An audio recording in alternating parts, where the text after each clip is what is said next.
Lukas pasal 10 ayat yang kedua, kita boleh baca sama-sama. 1, 2, 3, ya. Katanya kepada mereka, tuaian memang banyak, tetapi pekerja sedikit. Karena itu mintalah kepada Tuhan yang punya tuaian, supaya Ia mengirimkan pekerja-pekerja untuk tuaian itu. Sekali lagi, tuaian memang banyak, namun pekerjanya sedikit. Saya minta kita ulangin judul ini. Tuaian memang banyak, namun pekerja sedikit. 1, 2, 3. Tuaian memang banyak, tetapi Pekerjanya sedikit. Ini yang terjadi di Hong Kong pada saat kita bicara sekarang. Perlu kita ketahui, ada 170.000 orang-orang sahabat-sahabat saya yang datang jauh dari kampung halaman untuk bekerja di sini. Saudara, dari angka 170.000 ini, saya mau tanya, berapa yang ada di gereja Tuhan? Berapa yang ada di gereja Tuhan? Saya dalam 1 minggu ini berjumpa dengan seorang bapak yang bekerja di Komjen RI. Dan menurut beliau, dia katakan, tidak lebih dari 2% saja yang masuk ke gereja berbakti kepada Tuhan. Artinya tidak lebih dari 3.000 orang yang satu hari minggu beribadah ke gereja. Kemana 167.000 yang lain? Mereka ada di karaoke, mereka ada di Victoria Park, mereka ada di klub malam, mereka ada di pangkuan orang yang bukan suaminya, mereka ada sedang berbuat sia-sia waktu banyak.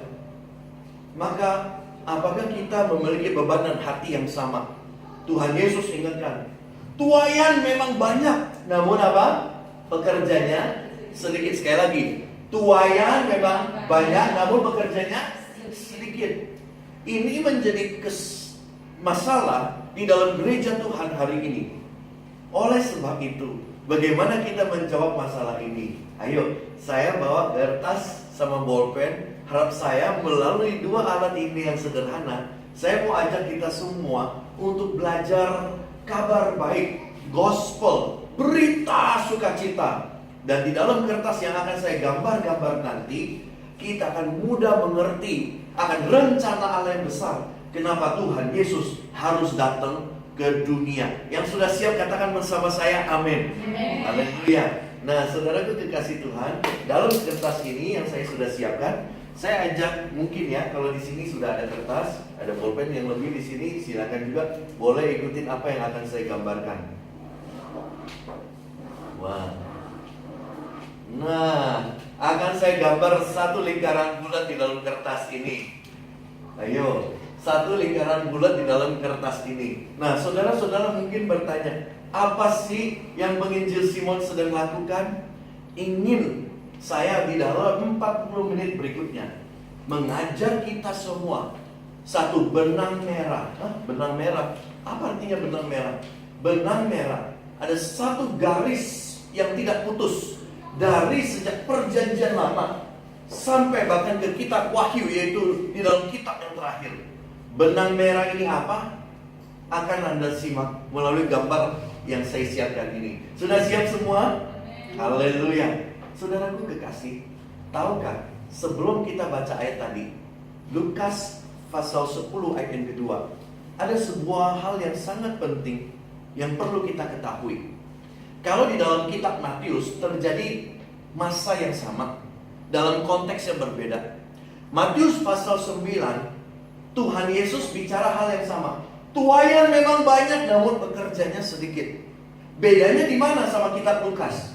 Bedanya di atasnya tertulis, karena Yesus melihat begitu banyak orang, mereka seperti domba-domba yang tidak tergembala, maka digerakkan oleh kasih, digerakkan oleh belas kasih, Tuhan Yesus katakan. Nah, ayat selanjutnya, tuaian memang banyak, namun pekerja sedikit.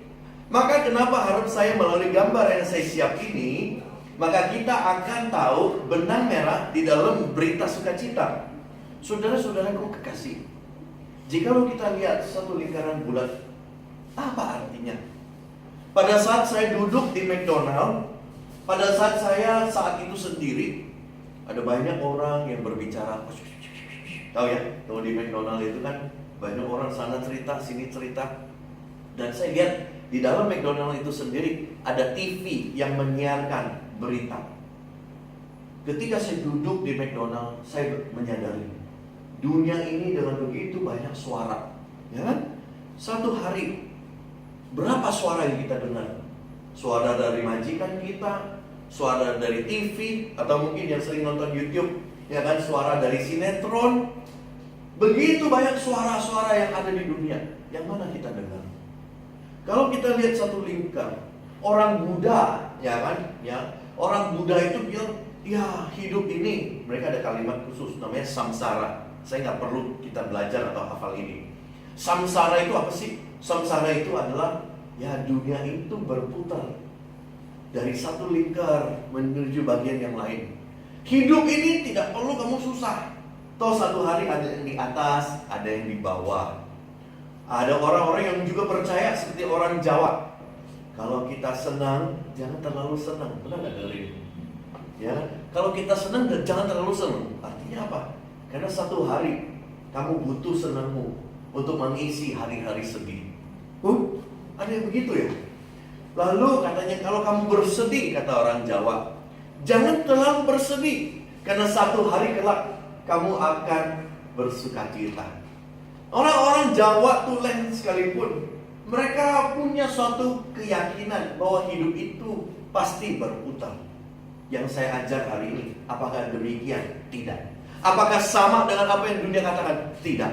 Kenapa? Karena di dalam lingkar ini sedang saya gambar-gambar yang lain. Perhatikan saya. Saudaraku kekasih, jikalau engkau sedang mengambil bolpen, silakan bagi lingkar ini menjadi 4 bagian. Sama seperti ini. Ada 4 bagian. Oke, di dalam 4 bagian ini akan saya isi dengan beberapa hal. Maka kenapa kita harus simak? Wah, penginjil Simon jangan-jangan hari ini sedang mengajar kita bagaimana potong kue yang rata. Nah, kalau potong kue bagi-bagi makanan begini caranya ya. Kalau potong kue itu supaya rata dibagi 4 langsung di tengah. Tapi bukan itu yang saya sedang ajarkan. Saya sedang ajarkan sesuatu yang sangat penting bagi kita untuk mengerti Alkitab keseluruhannya. Saudara, saya ajak kita untuk pertama-tama mengisi lingkar yang di sebelah kanan bawah dan dihitamkan.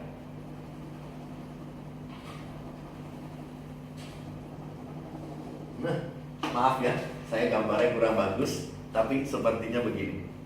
Haleluya. Di dalam gambar ini taruh lingkaran hitam yang digelapkan. Apa maksud saya di sini? Sederhana. Saudaraku, hidup ini kita lahir di dunia. Pada saat kita lahir di dunia, banyak orang berpikir bayi itu tidak berdosa. Benar nggak mendengar ini? Kasihan bayi yang masih kecil, tidak tahu kesalahan. Suci bayi itu.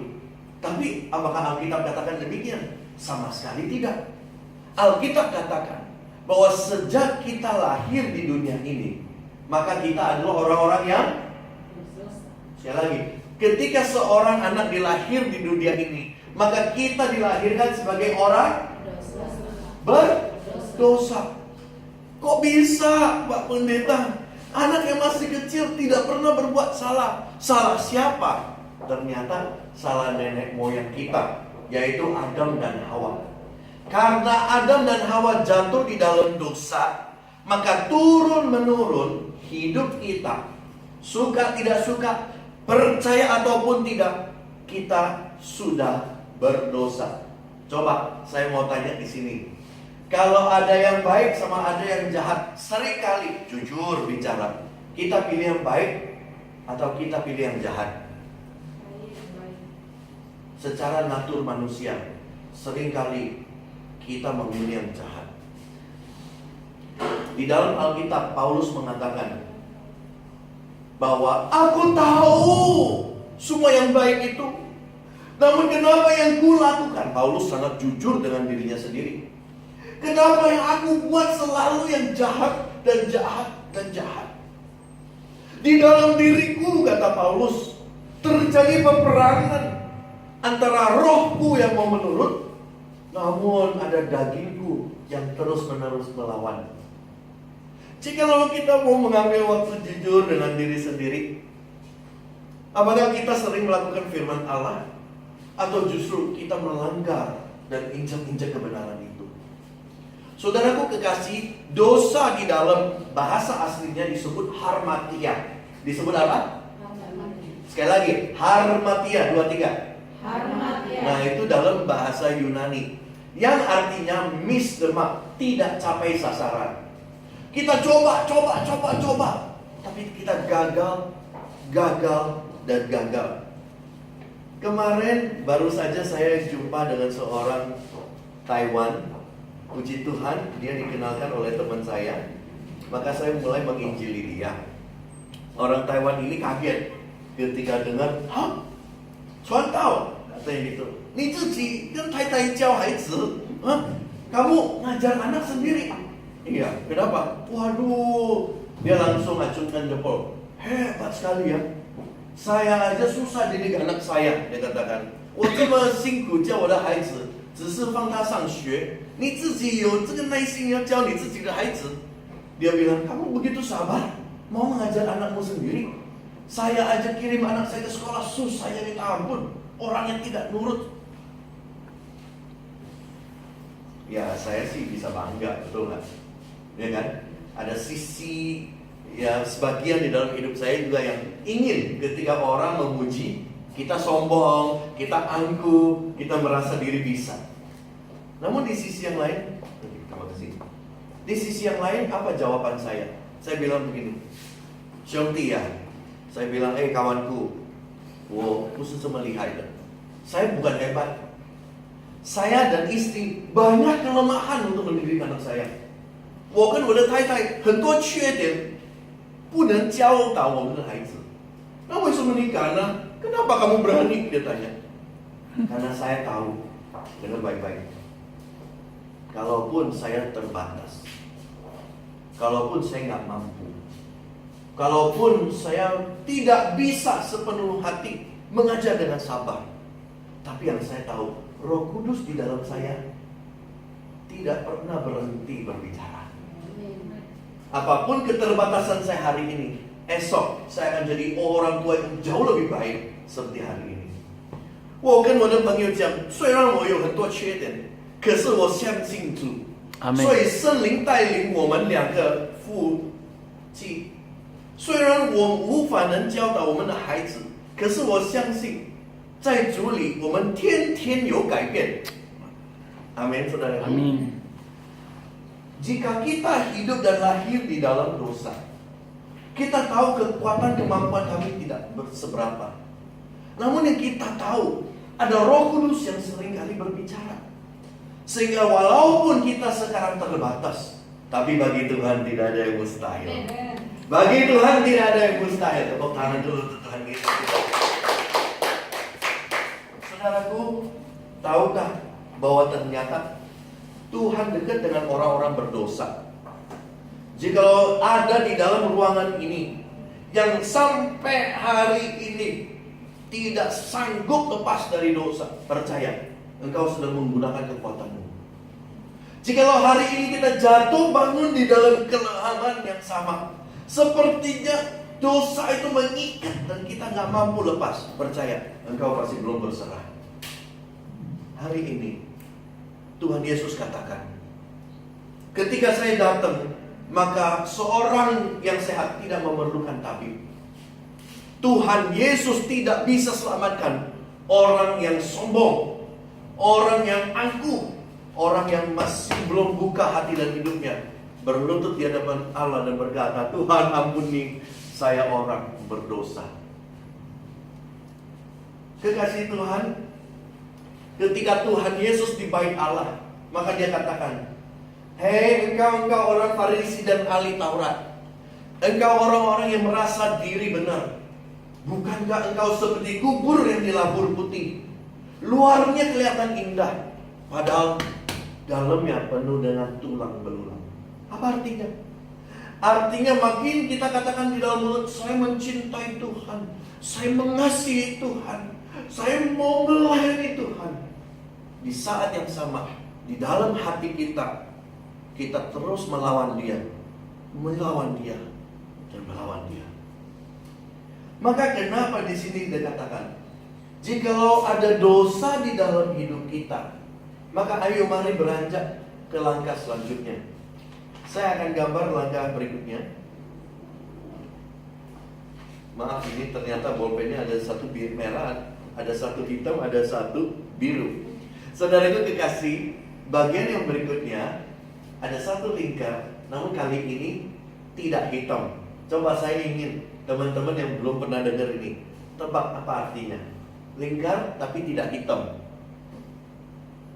Apa artinya? 你猜猜看，这个是代表什么意思？一个圆圈，可是里面没有黑色的。Apa artinya? Mau coba? Silakan.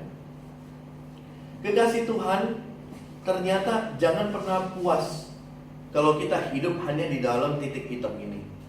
Karena Kristus Yesus datang dan dia adalah anak Allah sendiri. Dia katakan, sekalipun hidupmu seperti merah, seperti kain permisi, Tuhan sanggup mengubahnya menjadi putih seperti salju. Sekalipun hidup kita di dalam dosa, hitam, lumpur dosa, namun Tuhan sanggup membuatnya menjadi putih. Bagaimana caranya?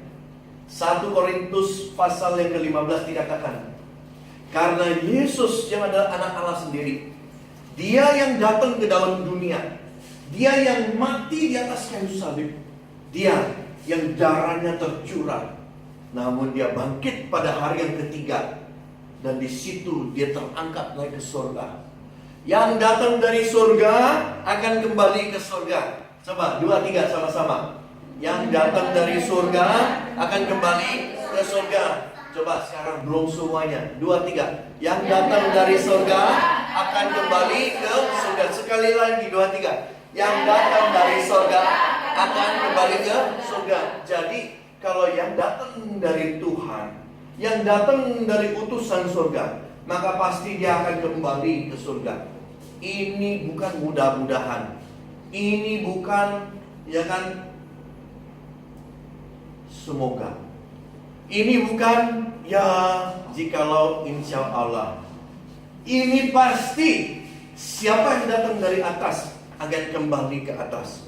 Nah, saudaraku kekasih, maka di sini kita tahu ada darah yang mengalir, yang membasuh kita. Darah yang mengalir ini adalah darah yang mahal. Saudaraku, di dalam perjanjian lama ada suatu saat orang-orang Israel ketakutan. Bagaimana mungkin kita semua bangsa yang sudah tegar teguh, bagaimana mungkin kita yang sudah bersalah melawan Tuhan. Ingat, bangsa Israel ketika jalan di padang gurun, maka mereka mulai menyembah berhala, bukan? Mereka mulai mengambil suatu lembu emas dan dibuatnya Allah untuk diibadahkan. Oh, ada juga pada saat itu mereka bergumul, marah, selalu ragu, bahkan bersungut-sungut. Atas semuanya itu, apakah Tuhan membuang bangsa ini? Halo, apakah Tuhan membuang bangsa ini? Apakah Tuhan membuang bangsa ini? Selama 40 tahun lamanya Tuhan tetap pelihara. Kekasih Tuhan, di sini saya mau katakan sesuatu yang sangat penting. Kasihnya Allah lebih besar dari semua dosa-dosa kita. Sekali lagi, butuh saya ulangi. Kasihnya Allah lebih besar dari seluruh pelanggaran yang kita buat. Ada amin, saudaraku? So, kalau begitu Pak Pendeta, saya terus-menerus melakukan kesalahan, boleh? Boleh begitu? Karena kasih Allah lebih besar, maka saya terus-menerus mau jatuh di dalam dosa yang sama, boleh, saudaraku? Haleluya, terima kasih. Boleh saya lap dulu sedikit ya? Haleluya. Terima kasih. Luar biasa. Kalau di neraka ini lebih panas. Jangan takut. Haleluya. Kasih Allah lebih besar dari seluruh pelanggaran kita. Apakah berarti kita sia-siakan anugerah lalu kita bersalah saja? Kita sengaja melakukan dosa saja? Oh, hati-hati. Sebab yang dari atas pasti kembali ke atas.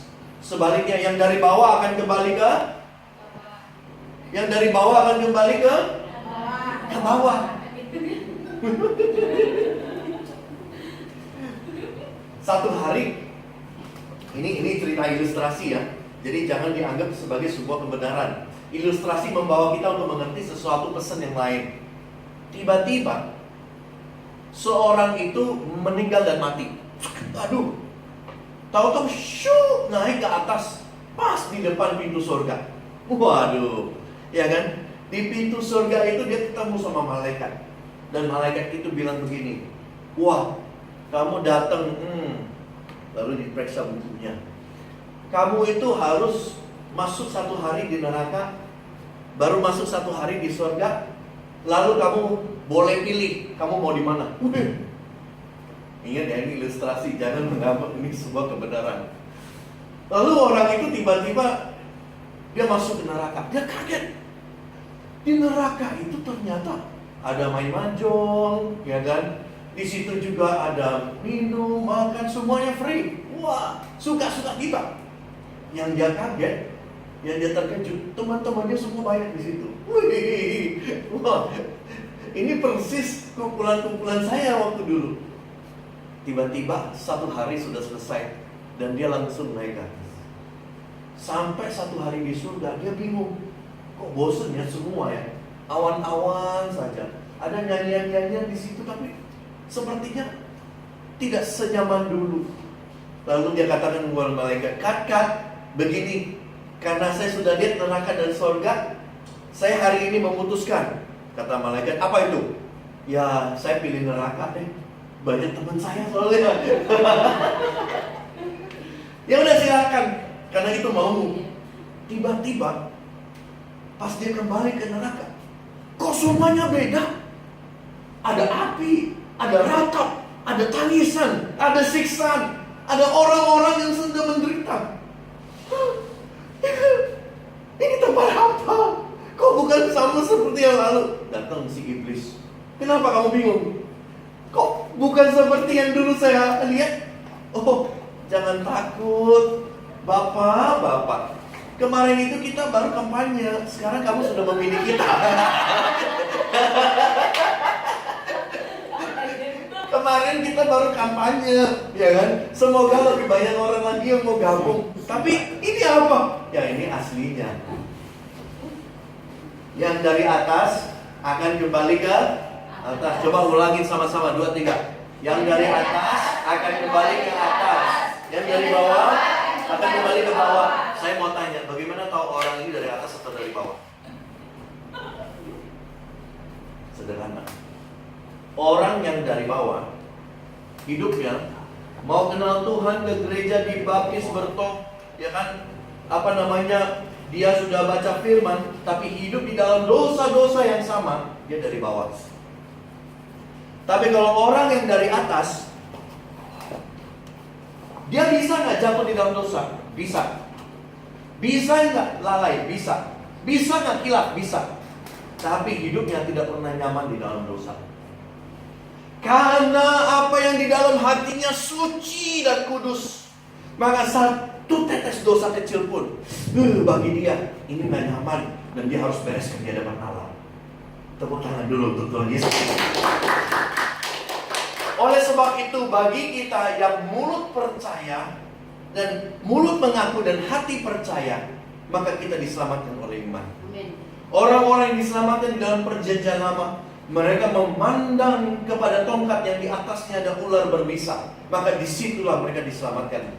Orang-orang Israel, mereka dipatok oleh ular beracun, mereka mau mati, namun ternyata apa yang terjadi? Hanya karena menatap ular berbisa di atas tongkat Musa, maka pada saat itu mereka diselamatkan. Kita diselamatkan bukan karena perbuatan baik. Kita diselamatkan bukan karena kita hebat. Kita diselamatkan bukan karena kita mampu melayani. Kita diselamatkan semata-mata karena iman melalui anugerah Tuhan memandang salib Tuhan. Maka kenapa kita bisa lihat yang dahulu titik hitam ternyata berubah menjadi titik yang warna putih. Dahulu aku hidup untuk dosa, namun hari ini aku tahu Tuhan menyucikan. Kalau dunia berkata, aduh manusia nggak usah takut, semua orang punya kelemahan dan kekurangan. Tapi bagi orang percaya, apakah kita boleh terima itu? Tidak. Yang kita bisa terima, Bapa sempurna dan kita sanggup disempurnakan. Karena Bapamu di surga sempurna, maka jadilah sempurna, kata Tuhan Yesus. Hari ini kenapa gereja tidak memiliki kemenangan Tuhan? Kenapa gereja hari ini tidak bisa menjadi pelita dan terangnya Tuhan? Kenapa gereja Tuhan tidak punya dampak yang luar biasa? Karena kita masih terjerumus di dalam dosa yang tersembunyi. Coba kita ulangi sekali lagi ya. Di dalam lingkar hidup kita orang percaya, ada orang-orang yang sedang berdosa namun disucikan oleh Tuhan. Ulangin kalimat saya tadi. Ada orang-orang berdosa yang disucikan Tuhan. 2, 3. Orang-orang berdosa yang disucikan Tuhan. Sekali lagi, ada orang-orang berdosa yang disucikan Tuhan. Sekali lagi yang terakhir, ada orang-orang yang berdosa yang disucikan Tuhan. Saudaraku kekasih, tadi siang saya juga sempat cerita sama teman-teman. Ada seorang yang sedang cari pasangan hidup. Maka dia katakan, satu-satu kriteria yang dia mau adalah dia mau cari seorang wanita yang kaya raya. Waduh, yang kaya raya. Saya harap di sini bagi yang belum menikah, jangan ya ancang-ancang hidupnya. Saya mau satu-satunya dengan laki-laki yang berpribadi. Oh ya, pribadi apa? Ya mobil pribadi, rumah pribadi, ya kan? Kalau boleh kartu kredit pribadi, ya kan? Kalau boleh aset-aset semuanya juga pribadi. Begitu. Jangan-jangan udah dibaca mantra-mantra hari bukan, jangan loh. Karena saya dengar orang Hongkong ternyata rumahnya karena kecil-kecil, sering juga nggak bisa punya ruangan yang pribadi. Bahkan ada yang ukurannya mungkin 300 kaki dan dia harus bersama 2 keluarga di situ. Nah, ada orang yang bilang begini, pokoknya saya mau cari wanita yang kaya. Ternyata pada saat dia jumpa dengan wanita ini, dia katakan, kaya tidak penting kalau tidak berohani. Kaya tidak penting kalau tidak apa? Berohani. Jadi dia maunya cari yang apa? Yang kaya dan yang berohani. Tiba-tiba dia gugurkan pasangan ini. Ya akhirnya ketemu satu orang. Wah, luar biasa. Rohaninya menyala-nyala. Rohaninya apa? Menyala-nyala. Jadi pas dia mau ajak keluar, kerangkrong, boleh gak kita keluar? Oh sebentar dulu, saya mau berdoa. Waduh, mau keluar pun mau berdoa. Ya udah, puji Tuhan lah. Siapa tahu ini pasangan hidup saya, ya kan? Terus kok lama setengah jam belum turun-turun. Oh iya, saya lagi berdoa. Lo berdoa apa? Tadi udah berdoa. Gimana ya? Saya juga harus tanya Tuhan. Hari ini mau pakai baju warna apa? Waduh. Jadi mau pakai baju warna merah, hitam, putih, hijau. Dia mau tanya Tuhan dulu. Ya udah nggak apa-apa. Namanya kita mau cari orang yang apa? Yang beriman. Ya. Udah pas makan di restoran. Sebelum pesen makan berdoa dulu. Haleluya Tuhan. Oh haleluya. Bikin dia malu kanan kiri. Nggak apa-apa dah. Namanya saya mau cari orang yang berohani. Tapi sabarnya sudah selesai. Pas pesen makan baru mau doa makan. Dia doa syafaat dulu bagi bangsa-bangsa Indonesia, salam bagi Israel. Waduh, dia bilang saya nggak sanggup yang begini. Kenapa? Terlalu rohani, nggak injak tanah lagi. Saya nggak tahu ada apa nggak orang doa makan setengah jam dulu. Haleluya. Kalau ada ya saya doakan dia. Haleluya. Dia bilang nggak sanggup yang terlalu rohani. Akhirnya dia temu satu hari orang yang lain. Orangnya kaya. Wih, orang tuanya ini orang kaya. Udah gitu tua lagi. Udah mau mati. Wah, terus dia lihat lagi, nggak ada kakak, nggak ada adik. Waduh bagus, nggak ada tanggungan. Wah, kaya, rohani, praktis lagi. Wah, orangnya itu teliti. Di rumah dia bisa bersihin, ya kan, halaman dia bisa rapiin. Pokoknya serba sendiri. Waduh, luar biasa. Terus temannya tanya, kenapa lu nggak jadi sama dia? Dia jawab, iya. Waktu saya mau menikah sama dia, dia bilang saya nggak cocok. Karena dia pun lagi cari orang yang sempurna. Orang yang ini, yang luar biasa lengkapnya, ternyata dia sedang cari orang yang sempurna. Berarti laki-laki yang mengejar dia sempurna atau tidak? Masih kurang sempurna. Nah, dunia ini selalu mencari yang sempurna. Tapi Tuhan Yesus, dia cari kita waktu kita sedang berdosa. Dia cari Paulus pada saat dia membunuh orang-orang Kristen. Karena kasihnya Allah lebih besar dari pelanggaran kita. Oh, Tuhan gak tunggu kita baik dulu baru masuk gereja. Justru yang terjadi di gereja banyak orang-orang berdosa. Maka kalau banyak orang yang sakit hati sama gereja A, gereja B, karena pekerjanya, karena pendetanya, saya mau katakan, kumpulan gereja adalah kumpulan orang berdosa. Kumpulan orang-orang berdosa menghasilkan banyak perbuatan-perbuatan berdosa. Namun puji syukur, dalam kemurahan Allah, Tuhan memanggil orang-orang berdosa untuk dari yang hitam menuju terang, dari yang hitam menuju keselamatan. Amin, saudaraku. Haleluya. Tepuk tangan dulu untuk Tuhan kita. Gambar yang berikutnya, perhatikan ya. Gambar ini harus engkau ingat seumur hidup pelayananmu. Karena kalau satu hari engkau diminta untuk pertanggungjawabkan iman yang ada padamu, ingat kitab Timotius, selalu bersedia bertanggung jawab atas iman yang dipercayakan setiap saat. Gambar yang ketiga, saya mau tanya teman-teman yang belum pernah lihat ini. Saya mau tanya, ini gambar apa sih? Halo, ini gambar apa sih? Coba tebak. Kakak gitu. Ayo. Dari jauh kelihatan nggak ya? Kelihatan. Oke. Apa gambar ini? Apa gambar ini? Nggak apa-apa. Mau coba tebak? Apa ya? Apa ya? Kemarin tadi pagi di gereja Mas ada yang bilang begini. Itu rambutan, Pak. Ya ampun. Rambutan. Ya memang mirip sih sedikit ya kan rambutannya. Terus apa? Ayo. Lingkaran yang berduri. Oh, duren, Pak. Duren ya. Duren. Bukan, saudara, bukan. Setir apa?